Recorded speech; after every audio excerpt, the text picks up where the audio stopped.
লূত নবীর জাতির ভয়ঙ্কর 10টি বদভ্যাস ছিল। এর মধ্যে একটি হলো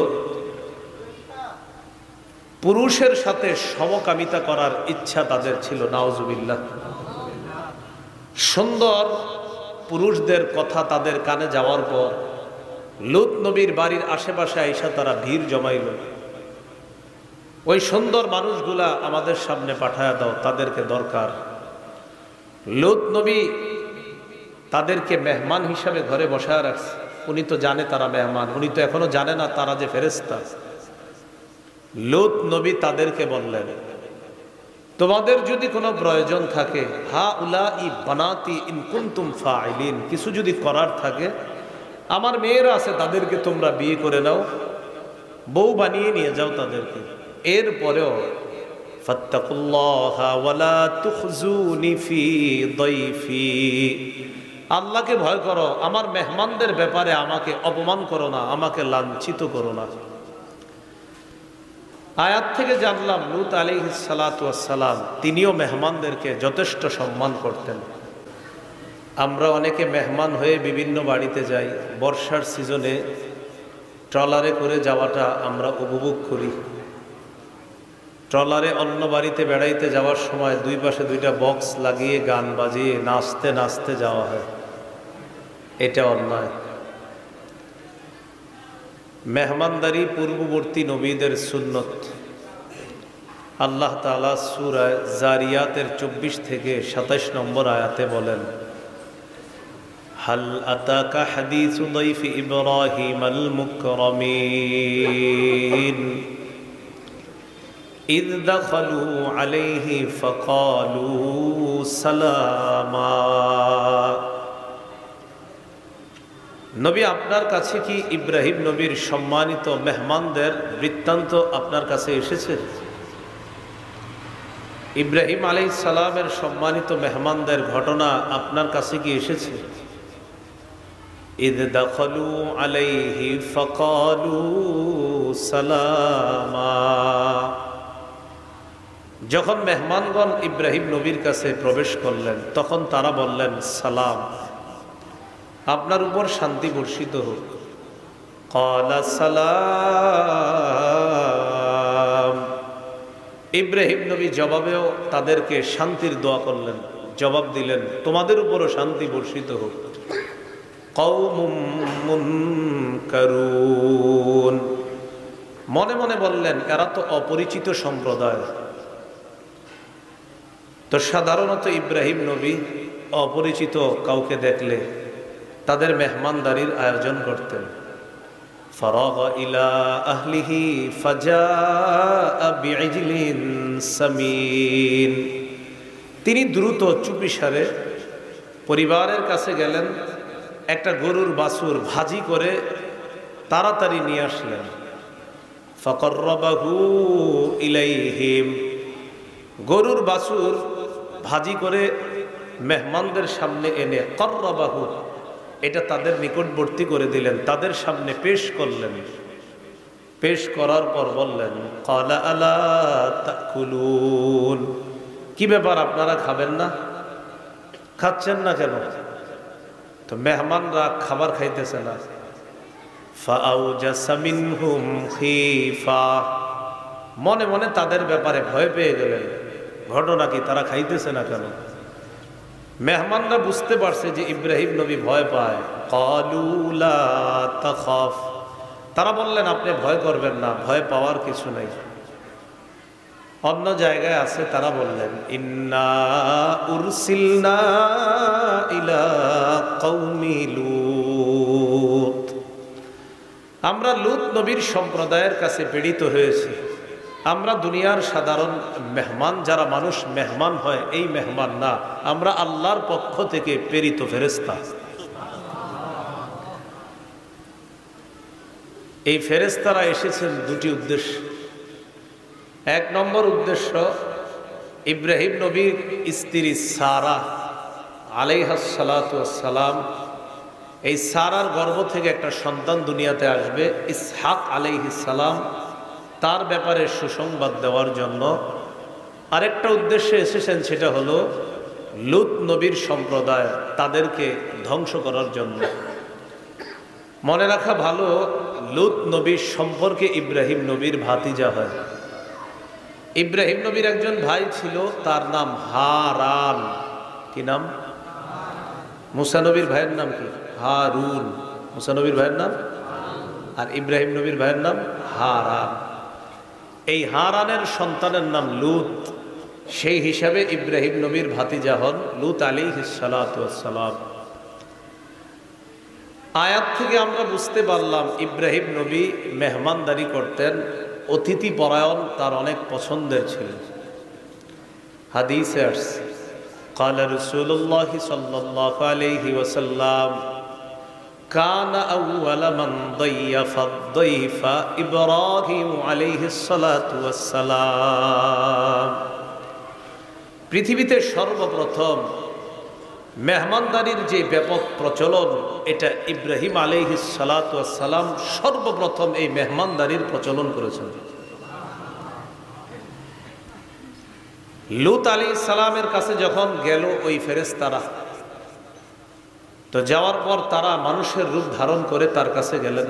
দেখতে সুন্দর। লূত নবীর জাতির ভয়ঙ্কর 10টি বদভ্যাস ছিল, এর মধ্যে একটি হলো পুরুষের সাথে সমকামিতা করার ইচ্ছা তাদের ছিল। নাউজুবিল্লাহ। সুন্দর পুরুষদের কথা তাদের কানে যাওয়ার পর লূত নবীর বাড়ির আশেপাশে আইসা তারা ভিড় জমাইল। ওই সুন্দর মানুষগুলা আমাদের সামনে পাঠায়া দাও, তাদেরকে দরকার। লূত নবী তাদেরকে মেহমান হিসাবে ঘরে বসায় রাখছে। উনি তো জানে তারা মেহমান, উনি তো এখনো জানে না তারা যে ফেরেশতা। লূত নবী তাদেরকে বললেন, তোমাদের যদি কোনো প্রয়োজন থাকে, হা উলাই বানাতি ইন কুনতুম ফাইলিন, কিছু যদি করার থাকে, আমার মেয়েরা আছে, তাদেরকে তোমরা বিয়ে করে নাও, বউ বানিয়ে নিয়ে যাও তাদেরকে।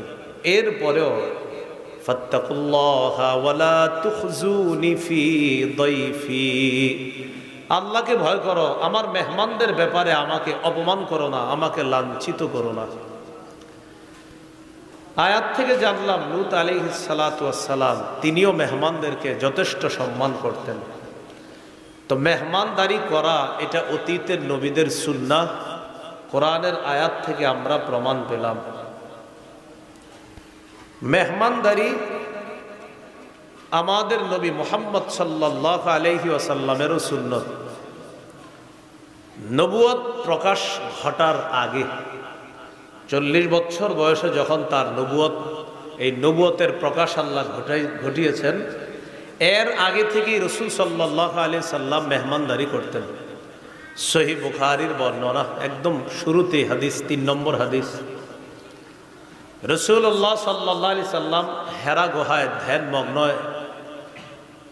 তিনি ধ্যানমগ্নতায় নিমজ্জিত থাকতেন হেরা গুহায় গিয়ে। তো সেখানে ধ্যানে কাটাইতেন 1 মাস, তাফসীরের বর্ণনা অনুযায়ী 6 মাস।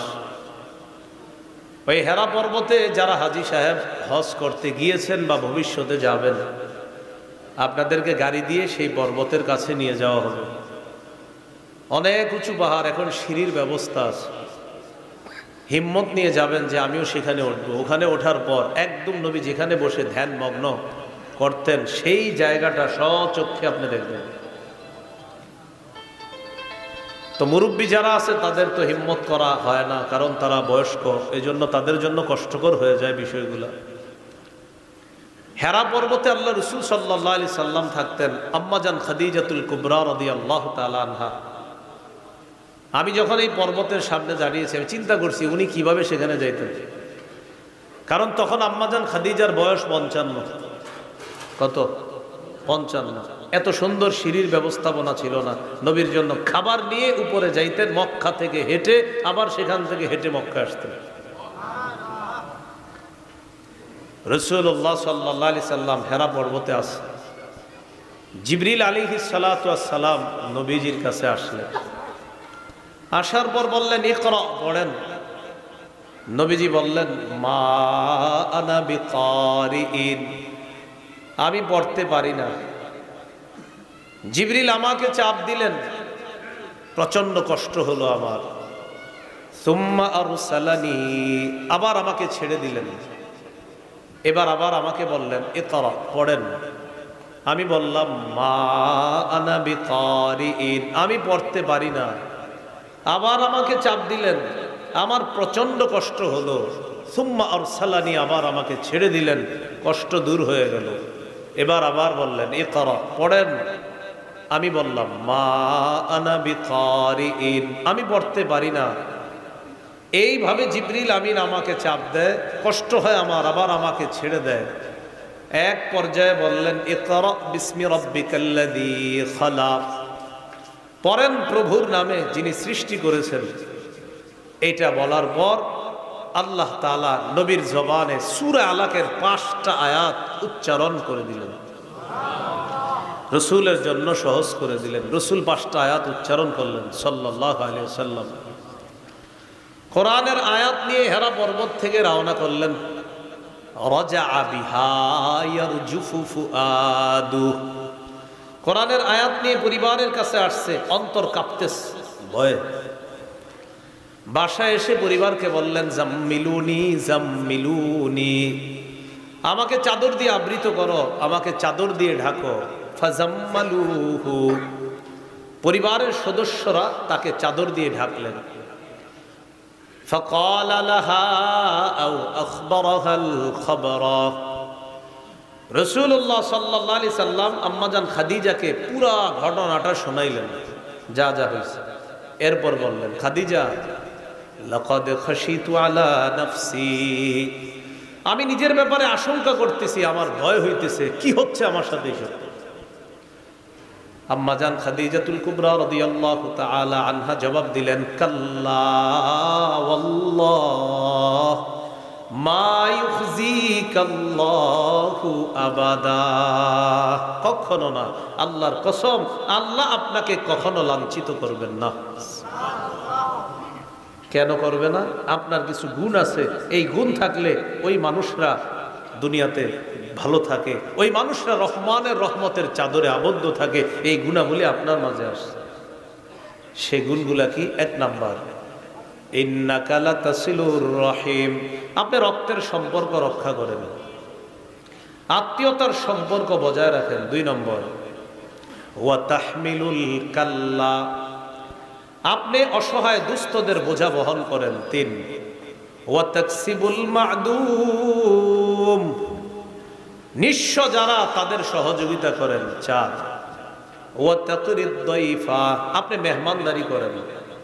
5 ওয়া তুঈনু আলা নওয়াইবিল হক, সত্যের পথে চলতে গিয়ে যারা দুর্দশাগ্রস্ত হয়, বিপদের মধ্যে পড়ে, আপনি তাদেরকে সহযোগিতা করেন। এই গুণাবলী যাদের মধ্যে আছে, এই মানুষটার ব্যাপারে আমি খাদিজার বক্তব্য, আল্লাহর কসম, আল্লাহ আপনাকে লাঞ্ছিত করবেন না। এই 5টার মধ্যে একটা কি? তাকরিদ দাইফ, আপনি মেহমানদারি করেন। এই হাদিস থেকে বুঝলাম মেহমানদারি আমাদের নবীর সুন্নত, রাসূলুল্লাহ সাল্লাল্লাহু আলাইহি সাল্লামের সুন্নত মেহমানদারি করা। 3 নম্বর আলোচনা মেহমানদারির ব্যাপারে। মেহমানদারি সাহাবীদের সুন্নত। কার সুন্নত? সাহাবীদের। এই ব্যাপারে একটি হাদিস শুনি। সহিহ বুখারীর বর্ণনা 3798 নম্বর হাদিস।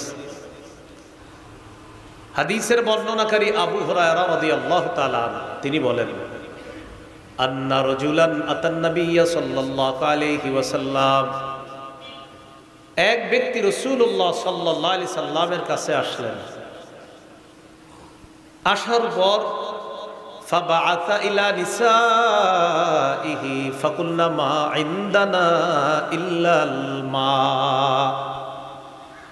নবীজি তার বিবিদের ঘরে লোক পাঠাইলেন মেহমানকে মেহমানদারি করার মতো কোনো খাবার আছে কিনা এটা জানার জন্য। তো নবীর বিবিদের ঘর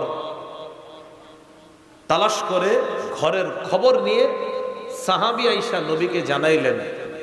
ফাকুলনা মা ইনদানা ইল্লাল মা, হুজুর সমস্ত আম্মা জানরা জবাব দিয়েছে তাদের ঘরে পানি ছাড়া আর কোনো খাবার নেই। মা ইনদানা ইল্লাল মা, সবাই বলছে আমাদের ঘরে পানি ছাড়া আর কিছু নাই। তো দেখেন নবীর স্ত্রীরা কত সহজে জবাব দিয়ে দিছে পানি ছাড়া কিছু নাই। মানে এটা একটা স্বাভাবিক বিষয়, কারণ তাদের ঘরে পানি থাকতো, হয়তো সর্বোচ্চ খেজুর থাকতো একটা দুইটা, এটাই ছিল তাদের খাদ্য। তো এটা বলাটা তাদের জন্য তেমন কোনো আশ্চর্যের বিষয় ছিল না, সহজে বলে দিছে ঘরে পানি ছাড়া আর কিছু নেই। আর সাধারণত এগুলোই থাকতো ঘরে। নবীজি সাল্লাল্লাহু আলাইহি সাল্লাম তখন ঘোষণা করলেন, মাইয়াজুম্মু হাযা আও ইউদিফু হাযা, কে আছো আমার এই মেহমানকে মেহমানদারি করবা?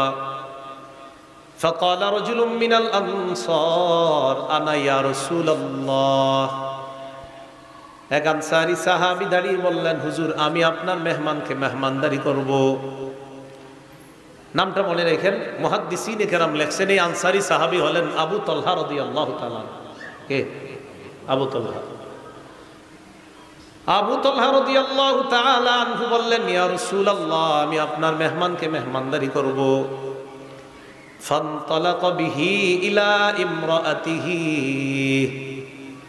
মেহমানকে নিয়ে বাসায় গেছে, স্ত্রীর কাছে গিয়ে বললেন, আকরিমি দাইফা রাসূলিল্লাহি সাল্লাল্লাহু আলাইহি ওয়াসাল্লাম, মেহমান নিয়ে আসছি বাসায়, এটা সাধারণ মেহমান না, আল্লাহর নবীর মেহমান।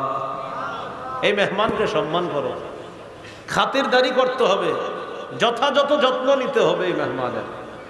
এখন স্ত্রী কি জবাব দেয় দেখেন সাহাবী, নবীর বিবিরা কি বলছে ঘরে পানি ছাড়া কিছু না। এবার আবু তালহা রাদিয়াল্লাহু তাআলা আনহুর বিবি কি বলে দেখেন, মা ইনদানা ইল্লা কুতু সিবিয়ানি ওয়া ফি রিওয়ায়া ইল্লা কুতু সিবিয়ানিনা ওয়া ফি রিওয়ায়া ইল্লা কুতু সিবিয়ান। আবু তালহা রাদিয়াল্লাহু তাআলা আনহুর বিবি বললেন, আমাদের ঘরে বাচ্চাদের খানা ছাড়া আর কোনো খাবার নাই। বাচ্চারা, এদেরকে খানা খাওয়াবো কিছু আছে, এই খানাটা খাওয়াবো বাচ্চাদেরকে, আমি আর আপনি যে খাবো এই খানাও নাই, ওই বাচ্চাদের খাবারটা আছে, এটা এদেরকে খাওয়ায়া ঘুম পাড়াবো, এই খাবার ছাড়া ঘরে খাবার নেই। সাহাবী তার স্ত্রীকে আস্তে ধীরে বললেন, কোনো কথা নাই, যা বলি মন দিয়ে শোনো, হাইয়ি তাআমা, বাচ্চাদের খাবারটাই তৈরি করো, এটাই মেহমানদেরকে দিবে, এটাই মেহমানকে দিব। আর কি করবা? ওয়ানাউবি মিসবিয়ানা, বাচ্চাদেরকে ঘুম পাড়ায়া দিবা।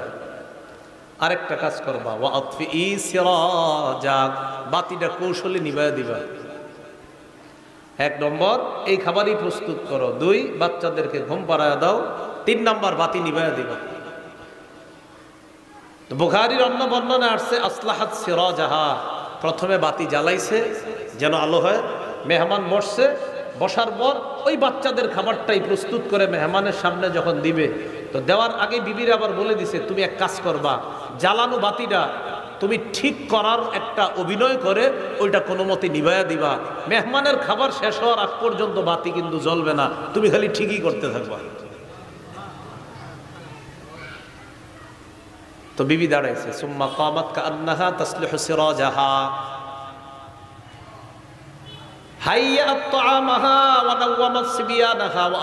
সিরাজাহা, খাবার তৈরি করছে, বাচ্চাদেরকে ঘুম পাড়ায় দিছে, বাতিটাও ঠিক করছে, একটু পর আতফাআতহু, বাতিটা নিভায়া দেয়। সুম্মা কামাত কাআন্নাহা তাসলিহু সিরাজাহা, বিবি দাঁড়িয়েছে, দাঁড়ানোর পর বাতি ঠিক করতে চায় বারবার, মানে বাতি নিভে গেছে, তো বাতিটা কিভাবে ঠিক করা যায় এরকম খালি কুডুর কুডুর করতেছে, আওয়াজ হইতেছে। ফাজআলা ইউরিয়ানিহি আন্নাহুমা ইয়াকুলান, স্বামী স্ত্রী দুজন অভিনয় করে বুঝায়, ও মেহমান আপনিও খাবার খান, আমরাও খাবার খাইতেছি। মেহমানকে বুঝাইতেছে, ফাজআলা ইউরিয়ানিহি আন্নাহুমা ইয়াকুলান, তারা দুইজন দেখাইতেছে, বুঝাইতেছে, অভিনয় করতেছে যে আমরাও খাইতেছি। আসলে অন্ধকারের মধ্যে এরা দুইজন মুখ নাড়াইতেছে আর মেহমান আসলে খাইতেছে। তো খাবার দাবার শেষ, বাতি ঠিক হয়ে গেছে, এর আগ পর্যন্ত বাতি ঠিক হয় না। ফালাম্মা আসবাহা গাদা ইলা রাসূলিল্লাহি সাল্লাল্লাহু আলাইহি ওয়াসাল্লাম, সকাল হইছে, সাহাবী আল্লাহর নবীর কাছে গেছে, যাওয়ার পর নবী সাহাবীর দিকে তাকিয়ে বলে, লাকাদ আজিবাল্লাহু মিন সানিইকুমা বিদাইফিকুমাল লাইলা ওয়া ফি রিওয়ায়া দাহিকাল্লাহুল লাইলা। নবী তার সাহাবীকে ডাক দিয়ে বলেন, তুমি আর তোমার বিবি মেহমানের সাথে গত রাত যা করেছো, তোমাদের এই কর্মকাণ্ড দেখে আল্লাহ হেসে দিয়েছেন, আর তোমাদের কর্মকাণ্ডের প্রতি আল্লাহ খুশি হয়ে গেছে। আল্লাহ হাসছে তোমাদের কাজ দেখে, আল্লাহ খুশি হয়েছে। শুধু তাই না, আল্লাহ পবিত্র কোরআনের সূরা হাশরের 9 নম্বর আয়াত নাজিল করে দিয়েছে, ওয়ায়ুসিরুনা আলা আনফুসিহিম ওয়ালাউ কানা বিহিম খাসাসা। সাহাবায়ে কেরামের গুণ হলো নিজেদের প্রয়োজন থাকা সত্ত্বেও তারা অন্যদেরকে নিজেদের উপর প্রাধান্য দেয়। এটা হলো নবীর সাহাবীদের গুণ। এই হলো সাহাবীদের মেহমানদারি। সাহাবীদের মেহমানদারির ব্যাপারে আরেকটা বর্ণনা শুনেন। মুহাম্মদ ইবনে সিরিন রহমতুল্লাহি আলাইহি, ইমামুল মুআব্বিরিন, স্বপ্নের ব্যাখ্যা যারা করে এই ব্যাখ্যাকারকদের ইমাম বলা হয় ইমামুল মুআব্বিরিন মুহাম্মদ ইবনে সিরিন রহমতুল্লাহি আলাইহি। তিনি বর্ণনা করেন, কানা আহলুস সুফফাতি ইযা আমসাও। আহলুস সুফফা মসজিদে নববীর মাদ্রাসাতুস সুফফার যে ছাত্ররা আছে, এই ছাত্রদেরকে আহলুস সুফফা বা আসহাবুস সুফফা বলা হয়। নবীদের প্রতিষ্ঠিত মাদ্রাসা একটা মক্কায়, সেটা হলো দারুল আরকাম, আর মদিনায় সর্বপ্রথম প্রতিষ্ঠিত মাদ্রাসা এটা হলো মাদ্রাসাতুস সুফফা। এই মাদ্রাসার ছাত্রদেরকে বলা হয় আসহাবুস সুফফা বা আহলুস সুফফা। বর্তমানে যারা হজে যাবেন, উমরায় যাবেন, যদি মদিনায় যান, সেখানে গিয়ে দেখবেন পিতলের কালারের শিকল দিয়ে একটা জায়গা ঘেরাও করা আছে ছোট্ট করে। ওই জায়গায় নবীজি সাহাবীদের ক্লাস করাইতেন, সাহাবীরা সেখানে ক্লাস করতেন। ওই ক্লাসেরই শ্রেষ্ঠ ছাত্রদের একজন আমিরুল মুমিনিন ফিল হাদিস আবু হুরায়রা রাদিয়াল্লাহু তাআলা মাত্র 3 বছর নবীর ছাত্র হওয়ার সৌভাগ্য অর্জন করেছেন। কয় বছর? আবু হুরায়রা নিজে বলেন, আলা মিল ইবাতনি, আমি পেটে ভাতে নবীর দরবারে পড়ে থাকতাম। পেটে ভাতে, পেটে ভাতে মানে খাবার পাইলে খাইতাম, না পাইলে খাইতাম না, কিন্তু ক্লাস মিস করতাম না। মাত্র 3 বছর ছাত্র ছিলেন। তো হাদিসের যেই কোনো কিতাব খুলবেন আবু হুরায়রা নামটা পাবেন। তো ওই ছাত্র যারা মাদ্রাসাতুস সুফফার ছাত্র, ইদা আমসাও, যখন সন্ধ্যা হইতো, ইনতালাকার রাজুলু বির রাজুল ওয়ার রাজুলু বির রাজুলাইন ওয়ার রাজুলু বিল খামসা। একজন সাহাবী 2 জন ছাত্র বাসায় নিয়ে যেতেন, কোন সাহাবী একজনকে বাসায় নিয়ে যাইতেন, কোন সাহাবী 5 জনকে বাসায় নিয়ে যাইতেন। ও আম্মা সাদ ইবনে উবাদা ফাকানা ইয়ানতালিকু বিসামানিনা কুল্লা লাইলা। নবীর সাহাবী সাদ ইবনে উবাদা, তার এমন গুণ ছিল, প্রতি রাতে 80 জন মানুষের মেহমানদারি করতেন। কয়জন? সপ্তাহে না প্রতি রাত? প্রতি রাতে কেউ একজন, কেউ 2 জন, কেউ 5 জন, তিনি 80 জনের মেহমানদারি করতেন। ছাত্রদেরকে নিয়ে যেতেন। যেমন আপনারাও বর্তমানে ছাত্রদেরকে ওই যে জায়গিরে খাওয়ান, লজিং খাওয়ান, এটা অনেক ভালো কাজ। ছাত্রদেরকে এই যে খাওয়ান, এটা অনেক ভালো কাজ। রসুলের সাহাবী ছাত্র যারা ছিলেন তাদেরকেও অন্যরা খাবারের আয়োজন করতেন, তাদেরকে মেহমানদারি করতেন। তাহলে মেহমানদারির একটা সিজন চলতেছে এখন। এই মেহমানদারি সুন্নাহ মোতাবেক করা, আমরা নিজেরাও সুন্নাহ মোতাবেক মেহমান হওয়ার চেষ্টা করা, আল্লাহ তৌফিক দান করেন। আব্দুল্লাহ ইবনে ওমর রাদিয়াল্লাহু তাআলা আনহুমার বর্ণনা, তিনি বলেন, আহাব্বুত তাআমি ইলাল্লাহ মা কাসুরাত আলাইহিল আইদি। ওই খাবার আল্লাহর কাছে সবচেয়ে পছন্দের খাবার, যেই খাবারে হাত বেশি পড়ে। যেই খাবারে হাত বেশি পড়ে মানে যেই খাবারে মেহমান বেশি হয়, ওই খাবার আল্লাহর কাছে সবচেয়ে পছন্দের খাবার। এই গেল 3 নম্বর আলোচনা মেহমানদারি সম্পর্কে। 4র্থ আলোচনা মেহমানদারির গুরুত্ব। এই ব্যাপারে কয়েকটি হাদিস শুনেন। সহিহ বুখারীর বর্ণনা 6475 নম্বর হাদিস। قال رسول الله صلى الله عليه وسلم من كان يؤمن بالله واليوم الآخر فلا يؤذي جاره। নবীজি বলেন, যে আল্লাহকে বিশ্বাস করে, আখিরাতে বিশ্বাস করে, সেজন্য প্রতিবেশীকে কষ্ট না দেয়। ওয়ামান কানা ইউমিনু বিল্লাহি ওয়াল ইয়াউমিল আখির ফালইয়াকুল খায়রান আও লিয়াসমুত। যে ব্যক্তি আল্লাহ বিশ্বাস করে, আখিরাত বিশ্বাস করে, সেই ব্যক্তি কথা বললে যেন ভালো কথা বলে, অন্যথায় যেন চুপ থাকে। ওয়ামান কানা ইউমিনু বিল্লাহি ওয়াল ইয়াউমিল আখির ফালইউকরিম দাইফা। যে ব্যক্তি আল্লাহকে বিশ্বাস করে, আখিরাত বিশ্বাস করে, সে যেন মেহমানের সম্মান করে, সে যেন মেহমানকে সম্মান করে। তো নবী বললেন যে আল্লাহকে বিশ্বাস করে, আখিরাত বিশ্বাস করে, ফালইউকরিম দাইফা, সে যেন মেহমানকে সম্মান করে। আল্লাহ আমাদের সকলকে মেহমান সম্মান করার এই সিফাত যেন আমরা অর্জন করতে পারি, আল্লাহ তৌফিক দান করেন।